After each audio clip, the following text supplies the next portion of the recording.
আবার সাইজ একবারে সাইজ আছে। একবার প্যাকেট হয়ে যাচ্ছে, পেঁয়াজ উঠায় একবারে প্যাকেট করে নিয়ে যাচ্ছে। ঠিক আছে,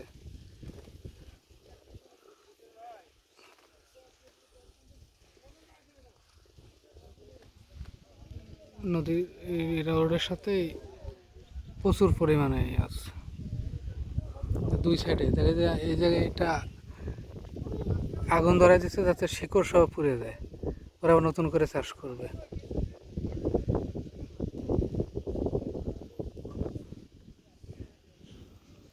প্রচুর পেঁয়াজ এখানে তো উৎপন্ন হচ্ছে। সব সাদা বস্তা, সব বস্তায় পেঁয়াজ।